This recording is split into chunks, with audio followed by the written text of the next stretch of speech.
Olá pessoal, aqui é José Guimarães do canal Direito a Volver.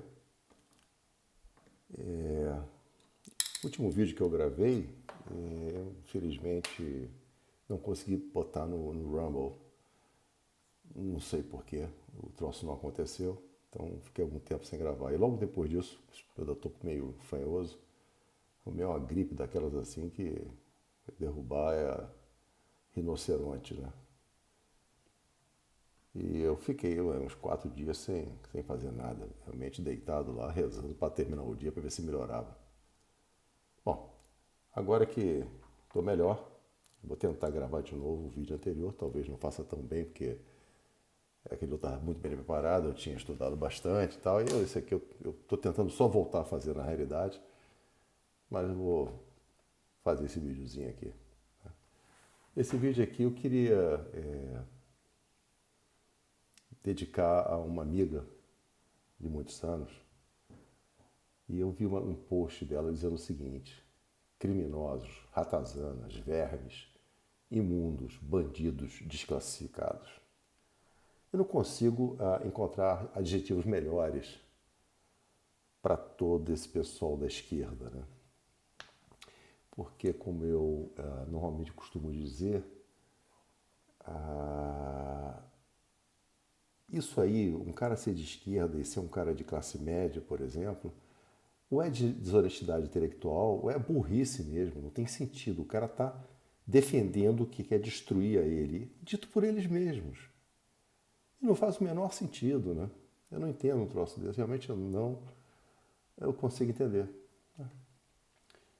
Ah, de qualquer maneira, bom, sempre existem pessoas, aliás, os humanos têm uma grande qualidade, eles são capazes de criar soluções muito criativas para os problemas que aparecem com o tempo. Então, se vocês pensarem bem, antigamente, muito antigamente, eu ouvia dizer, quando era pequeno, que ia faltar comida no mundo, que a quantidade de comida no mundo ia ser suficiente para alimentar as pessoas. Desenvolveram as técnicas de plantio e hoje em dia nós produzimos muito mais por metro quadrado do que produzíamos há 50 anos. E o, o mundo só passa fome porque os poderosos querem que ele passe fome ou porque eles são dominados pela esquerda. Porque os países que são desenvolvidos, eles não passam fome. Né? Eles não passam fome graças à miséria destes primeiros. Eles passam fome porque eles trabalham, porque eles produzem, porque eles vão adiante, né? Eles têm competitividade, têm qualidade, têm produção, essas coisas. Né? Aí eu estava lendo alguns pensadores maravilhosos, um deles eu gosto muito, que é o Santo Agostinho, e ele diz uma coisa que é uma coisa que eu acredito muito realmente, né? Diz que a esperança tem duas filhas lindas, a indignação e a coragem. A indignação nos ensina a não aceitar as coisas como estão e a coragem a mudá-las. Santo Agostinho. Nada mais atual e mais brilhante, né? Fantástico esse cara. Outro cara que eu admiro profundamente chama-se Winston Churchill.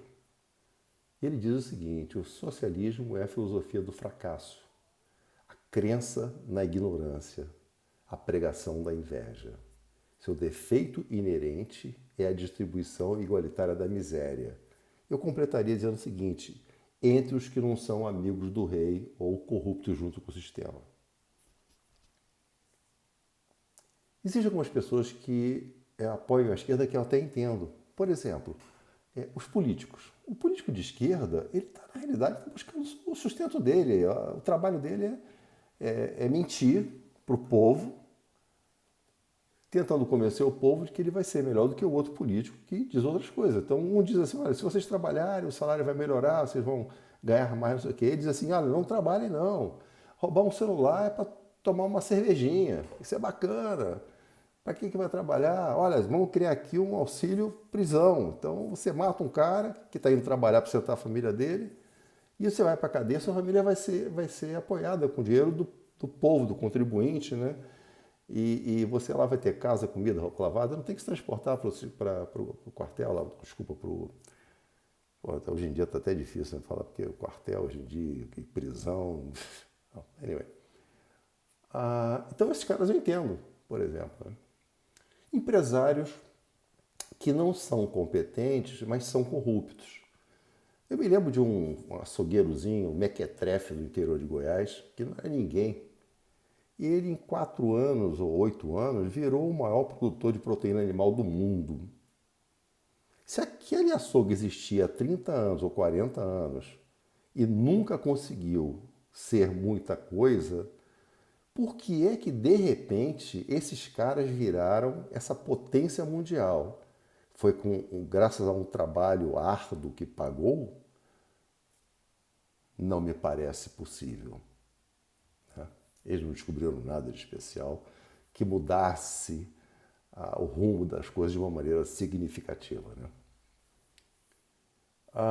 As pessoas que são burras ou ignorantes, essas pessoas, elas ouvem essa história, né? Eu até vi uma foto de na internet, que é daquelas coisas que parece piada pronta. O cara com uma camisa vermelha, com uma estrela do lado, dizendo o seguinte, picanha e cerveja, vote não sei o que em 2022, um livro daqueles qualquer lá, né?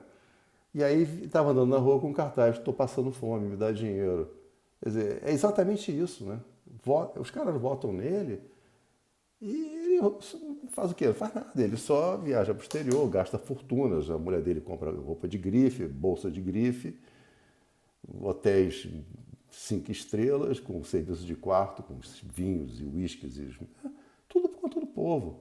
Aquele outro presidente que estava lá, que está sendo agora acusado de ter um certificado de vacina falso em casa.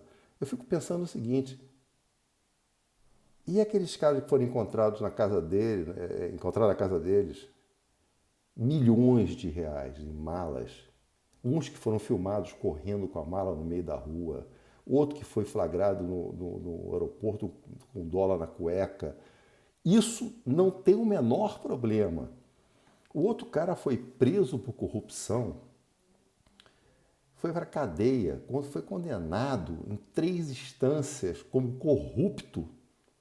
Isso não tem o menor problema.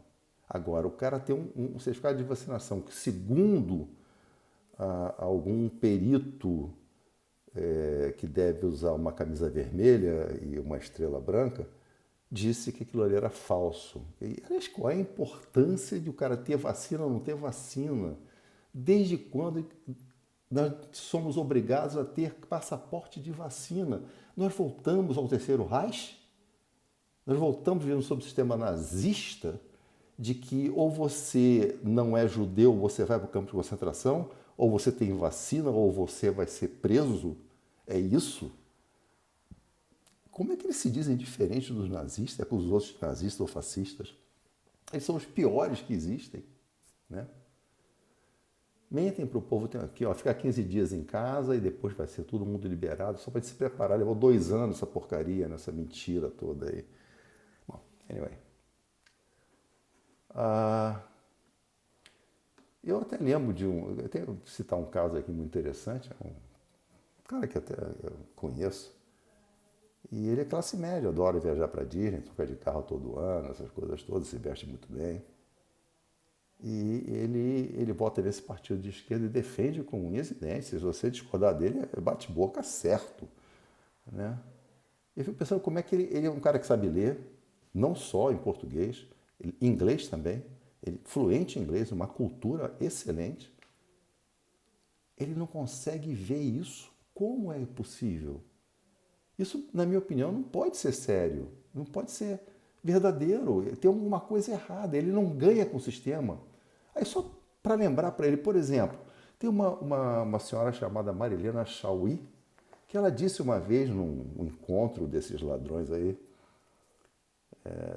desculpe, desse partido, desculpe, eu falei errado, desse partido aí, ela disse o seguinte: eu odeio a classe média, eles são um atraso, são retrógrados, blá, blá, blá, blá.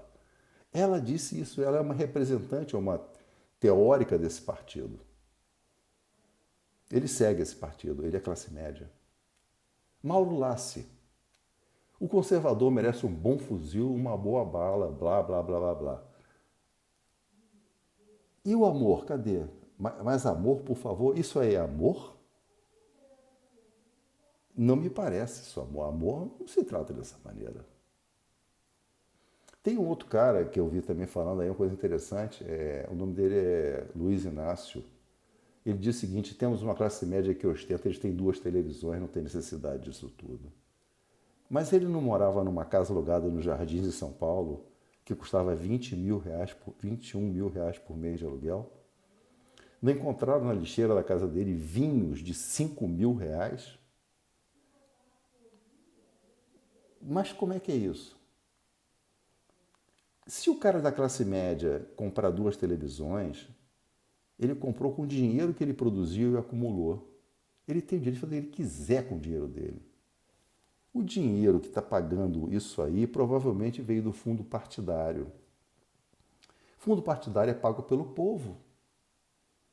Então quem é que está ostentando de fato? Quem está jogando dinheiro bom em buraco ruim?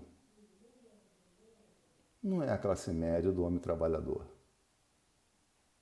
Isso é uma coisa assim que realmente me foge a capacidade de compreensão desses caras. Esse aí seria o vídeo que no outra vez que eu gravei, eu desenvolvi de uma maneira mais longa, né? E não consegui fazer o upload dele. Mas, de qualquer maneira, é por isso que eu queria falar. O meu próximo vídeo eu vou tentar fazer com uma citação do Nikita Khrushchev, que foi ditador da Rússia, da União Soviética, né, aquela ditadura comunista radical que matou milhões de pessoas, que são os 8 passos para a implantação do comunismo pelo socialismo. Eu não vou analisar cada um deles, porque não ficar muito longo aqui, mas esses 8 passos são os seguintes: assistência médica, controle a assistência médica, você controlar as pessoas. Pobreza, aumente o nível de pobreza ao máximo possível. Os pobres são mais fáceis de controlar e não lutarão se receberem o necessário para comer. Dívida, aumentar a dívida num nível insuportável. Desta forma, eles podem aumentar os impostos. Isso levará a mais pobreza. O que está acontecendo na Argentina? Venezuela? Controle de armas. Remova a capacidade do povo se defender dos seus dirigentes. Dessa forma, esses dirigentes podem criar um Estado policial. Bem-estar. Assuma o controle de todos os aspectos do bem-estar social. Alimentação, moradia, renda da vida das pessoas. Pois isso o tornará totalmente dependente do governo. Educação. Controlar o que as pessoas leem, ouvem e garantir o controle do que as crianças aprendem na escola. Vocês já viram alguma coisa parecida com escola sem partido? Falaram alguma coisa? Pois é. É isso que estão fazendo há 40 anos no Brasil. Isso é uma coisa terrível. Nós temos que lutar contra isso aí. Religião. Elimine Deus de suas vidas, dos governos e nas escolas, porque as pessoas precisam acreditar apenas no socialismo, convencidas do que é melhor para elas. Luta de classes. Dividir as pessoas e promover a luta de classes, ricos e pobres. Elimine a classe média. Elimine a classe média. Isso irá mascarar o descontentamento e será mais fácil tributar os ricos com o apoio dos pobres. Ou seja, é uma coisa impressionante. A gente está vendo tudo isso acontecer. A pergunta que fica é: vamos deixar? Ok, pessoal? Muito obrigado. Por favor, tentem. Eu sei que é difícil, é uma plataforma nova. A maioria dos meus seguidores tem a minha idade, mais ou menos. E nós somos de uma geração posterior a essa tecnologia. Eu também estou sofrendo muito com ela. Mas tentem, por favor, divulgar, mandar para outras pessoas, pedir que se inscrevam. Se alguém souber mexer melhor no computador, pede para explicar como é que faz. Até me ensina se souber, alguém que tiver um filho ou um amigo que precisava mexer bem nisso aí. Se ensinar o passo a passo, bota aqui para a gente, nos grupos de WhatsApp, e manda para a gente tentar divulgar isso mais, tá? Obrigado, bom fim de semana para todos, que Deus nos abençoe e não percam a fé no Brasil.